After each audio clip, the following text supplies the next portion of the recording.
Okay, so I'm just gonna make this short. Um, I've got a something that I think as sorry for the dust here. Let me adjust the camera too so you can see my work in here. Yeah, okay.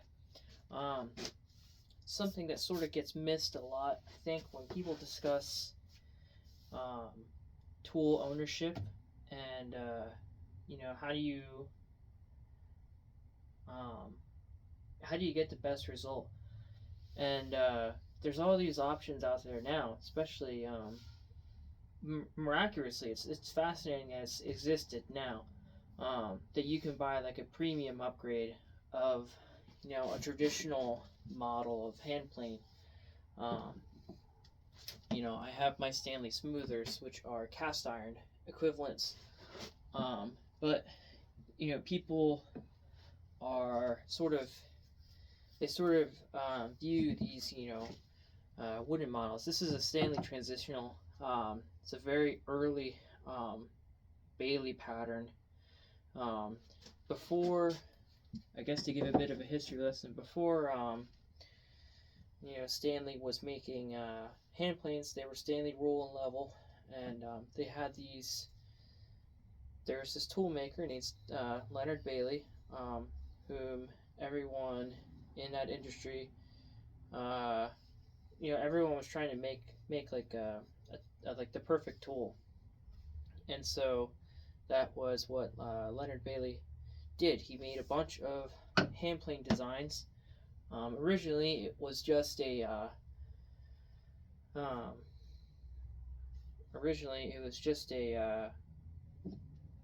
um, cast iron variant, but it was he built it himself using like infills and stuff, and like splitting, like doing like 2-part constructions, 3-part constructions type stuff. Um, and at a certain point, people just weren't buying them. Like when he started making them, and Stanley bought the patent for it and started making them along with Leonard Bailey in a contract, they people just weren't buying these things because people really liked to use um, these wooden body ones. So this is a Philadelphia tool maker. I don't know. Well, I have some Philadelphia friends, um, and I could ask them where specifically this guy is because he actually listed his name on here and where he lived and where he worked at. So it's kind of neat. But I bought this for $3, and I thought the look and feel of this hand plane is pretty nice, but it's very unique. It's not. I don't think it's beech. I think it's another softwood, soft hardwood mix variant, and it's called it might be applewood. Might be applewood. It smells somewhat fruity. This very well might be applewood because that was a common thing people just used. Um, so this people liked using these. They liked using them because of the way they're constructed, how easy they are to make, how not as resource demanding they are.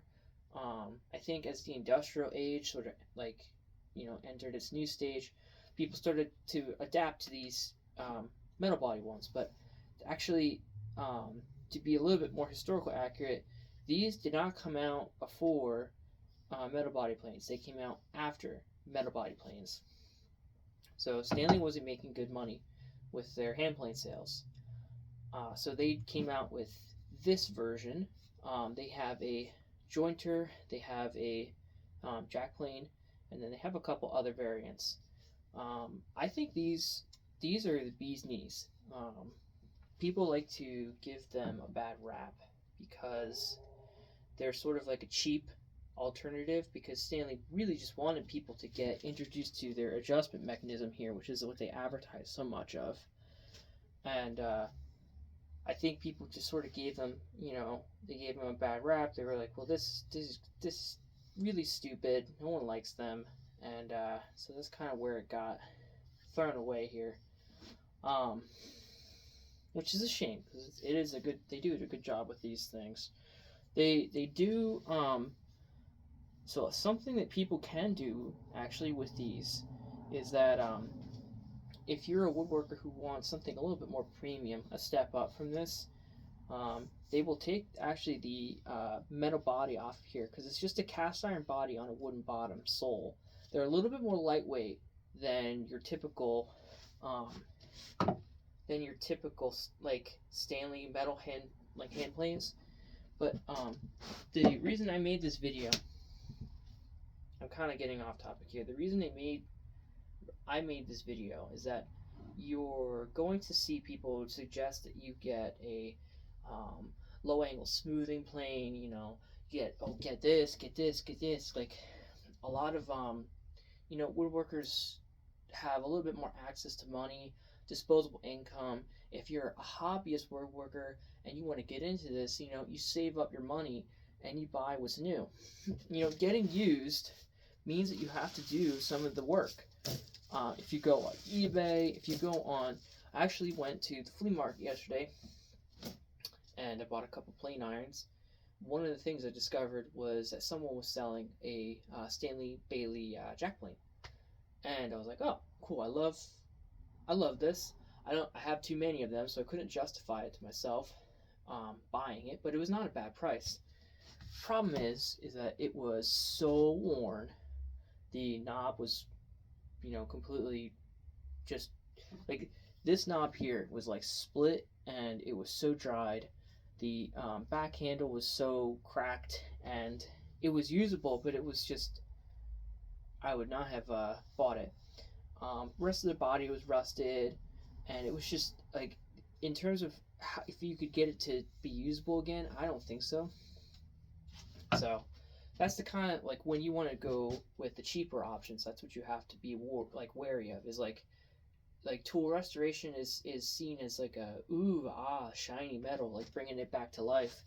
But your job as a woodworker is to be more financially savvy and just not like buy into like, oh, I need the premium because I love this stuff and I want the best result.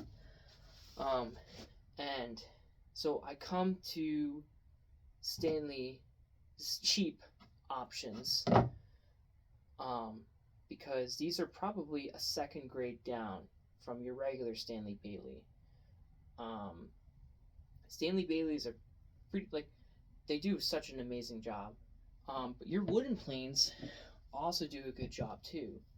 This was $3. This was $3. It needed some work. I needed to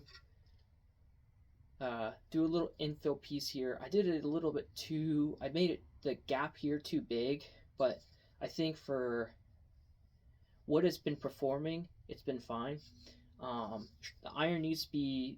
I sharpened the iron to like a certain what's the word I'm looking for? Like I did like a good beginners getting the iron sharpened, like restoring plane irons and all this stuff. It's like it's such a stupid, I say stupid as in like it's time consuming. You spend so much time lapping the back, lapping the front, blah blah blah blah blah. You have to get it to where it's actually like, edge retention's good. You've got your perfect, like super fine polish, hone at the very edge, blah blah blah.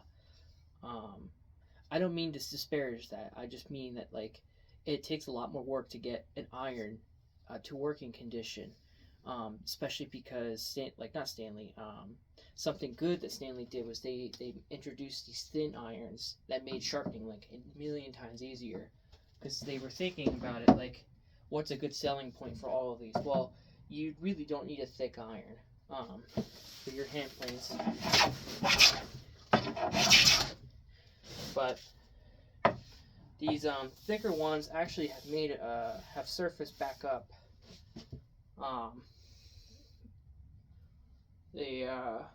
There's Lee Nielsen, Wood River. I'm trying to think, Clifton's. I think Stanley sells new ones. Stanley's still around, obviously. But they make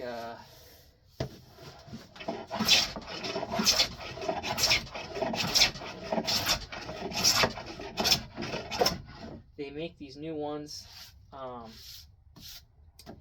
with a thicker iron. I think the iron thickness is about like what this is, because I think these, if I measured it correctly on my calipers, I don't have digital calipers, which would give me like an accurate and probably like easily readable measurement. But you know, I'm also not a machinist, so I don't really know. I think these are like probably an 1/8 inch thick, whereas these irons come to like 2/16 inch like thick. Like if we're talking like microscopic, there's a sizable difference between the two.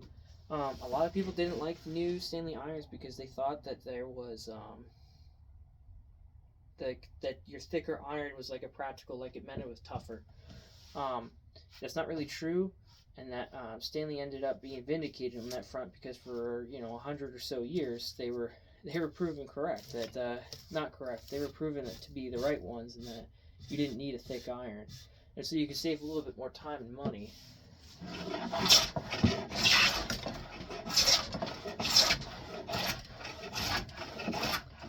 So, but I was gonna sell this tool, but I've had such a fun time with it that I just don't know if I can part with it. Like you fall in love with the stuff that you make.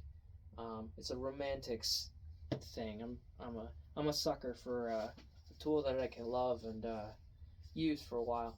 I'm a little concerned with some of these things on the side here. There's a split from the tool, but I really think it has a little bit more significance because it's not like a factory. Well, seemingly it was not a factory-made tool. It has the guy's name on here, where he lived, where he worked out of. It's probably a collector's item.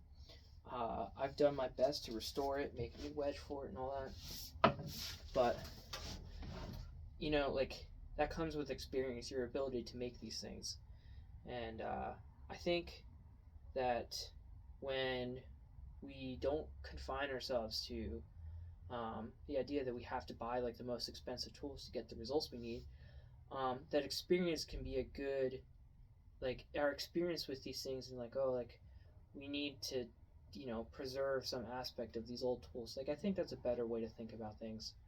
You know, I think Stanley was correct in reading the market that like you can get like a little bit more complex and fine preciseness to it, and these micro adjusters are good. So I'm not going to disparage like we need to return to the old ways. But like if you want an economical approach to these things, these are going to get you the result you want. But like sharpening them and getting the iron to produce something like pretty miraculous shavings is it's not going to be your Japanese. Like your Japanese stuff is like it's designed to get like a really good shaving. These are designed, like these wooden planes are designed to produce a smooth surface, glossy finish, and like I'm trying to find the words here, like a workable finish. Like you're gonna be able. This is like I'm kind of skipping my steps here in terms of what needs to get done on the work surface here. I need my hand plane to like. I would really have to joint all of the surface with a try or a jack and get this whole thing flat before I started using it for what I wanted to use it for. I was originally going to use this for this is some big slab of red oak, and I wanted to use it for axe handles, but I'm beginning to think that's probably not the best idea. I did cut this down to size. I cut this down to 30 inches because that's what I like my axe handles. But the grain pattern on this, there's a knot here and there was a knot here. So originally there was some vertical grain coming this way. Vertical meaning it runs with the handle. So I could get something out of this right here. And then I don't really know what I want to do with this guy right here, because there's a knot and a knot here. So it wants to, that's not ideal for your handles. So I might take a saw, a circular saw, trace my lines and cut this down. But and then use an axe handle out of it. Like I could use it right here and here. But I've got another piece over there that I think is good for a table. I'm gonna post this on my social medias to whoever, and then I've also got a friend of mine who's talking about wanting something nicer for their living space area, because their table. Hey guys, if you're watching, one of my friend does subscribe to this, to my channel. But their table was, I think, it comes out to here, like this wide, and this table is like so much smaller. So I want to work. It's like 11. It's not like ideal for. It's not ideal for your like workable coffee table surface, but it's such a beautiful. Like, it's such a beautiful thing. I can't. Honestly, if they're watching this and they see it and they're like, oh, okay, I honestly say, like, just go for it. I mean, opportunities like this, they present themselves. It's nice to take advantage of them, especially when you have something that, like, you can look at every time and be like, that was a nice decision, especially when the friend was offering it.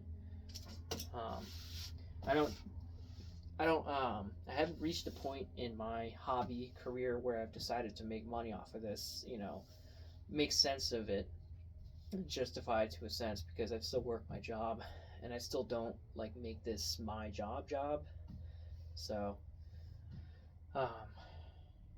so right now it's pick and choose what I want to use, and stick with the tools that are available to you. Like, don't confine yourself to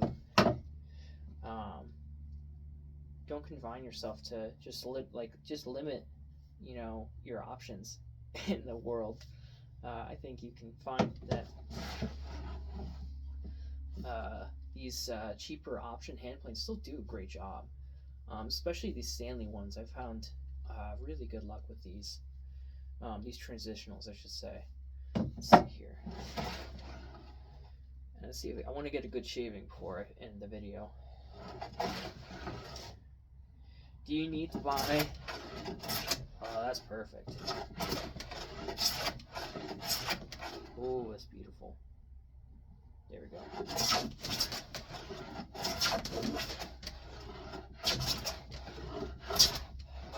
It's cap iron is set pretty much perfectly, and when I was testing it on some more softer woods, I was getting really good straight curls. I think because of this work surface is so, like, there's so many dips and valleys, I'm not getting a continuous shave. Plus, since I was scrubbing this, I noticed that, like, the grain, it was such an old piece of slab that it just sort of sat outside, so it's wanting to just deteriorate a little bit. Yeah, see, that's a little bit better because I planed the valleys out of here. Oh. Drop something.